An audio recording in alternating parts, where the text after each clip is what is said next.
Hello, c'est HR, votre chroniqueur. Alors aujourd'hui, je vais vous parler du film Race for Glory, Audi vs Lancia. Ce film relate le combat des deux constructeurs automobiles durant les années 80 sur fond de rallye. Alors évidemment, vous pouvez constater au montage de cette vidéo qu'il y a une ambiance années 80. Si tu n'es pas abonné, pense à le faire. Let's go! Now we have the second stage in Tuscany. Let's go. With that car, you will never win against me. The drivers, why do they risk their lives?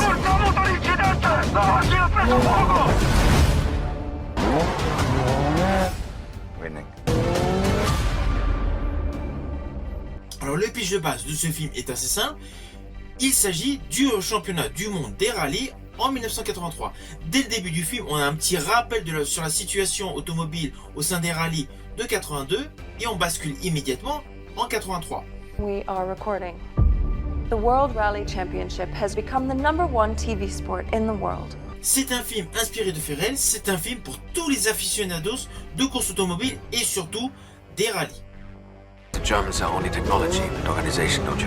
Don't believe all the clichés, Furio. Alors concernant la réalisation, elle est extrêmement classique. Il n'y a rien d'innovant. Néanmoins, vous allez découvrir de nombreux plans séquences avec notamment beaucoup de zoom. Beaucoup de zoom sur par exemple les pédales, le volant, le levier de vitesse, mais également sur tout ce que le pilote peut avoir comme perception.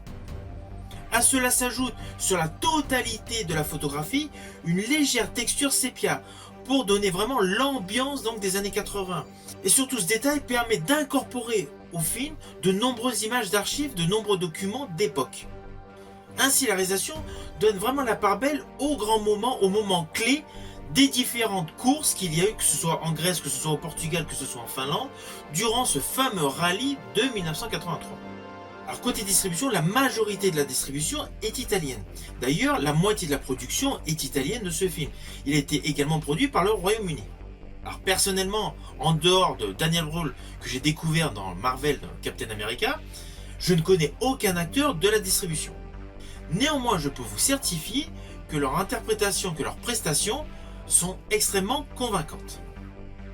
Le film laisse la part belle à de nombreux détails techniques, surtout dans le domaine de la mécanique auto.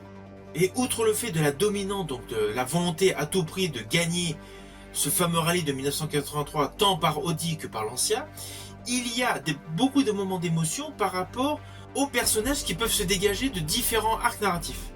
Cependant, l'histoire est principalement axée sur le combat des deux constructeurs automobiles. Alors concernant le scénario, il y a quelques moments qui sont assez amusants, comme le coup des 200 voitures. Vous le découvrirez dans le film, ne vous inquiétez pas, je n'irai pas plus loin sur l'histoire. Il y a de ce fait pas mal de petits points qui sont amusants tout au long du film. Il y a un gros moment d'émotion dans le film, et il y a un interview par rapport donc au personnage principal donc du clan, donc Lancia, avec une journaliste qui émaille de temps en temps donc le film. Ce postulat peut un petit peu par moment dérouter. Je dirais que ça c'est peut-être un petit défaut dont ces séquences ont été incorporées dans le film.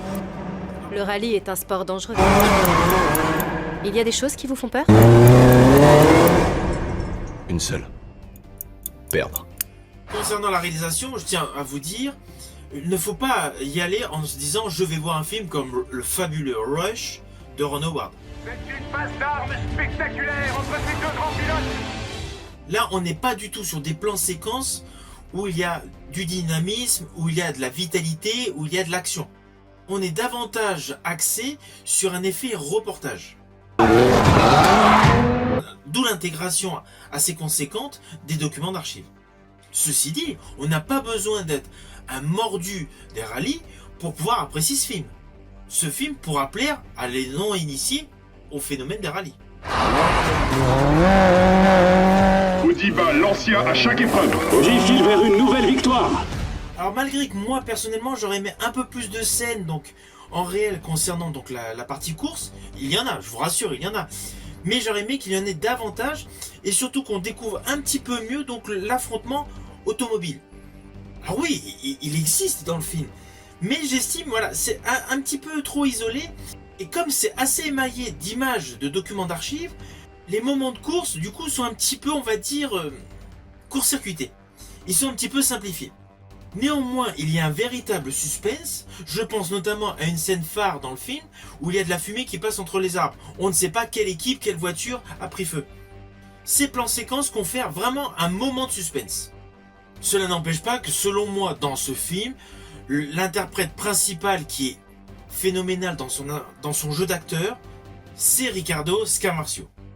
Son jeu est vraiment prenant et avec le personnage de Daniel Brühl, cela confère à l'ensemble du film une véritable épopée automobile. Les Italiens nous ont roulés.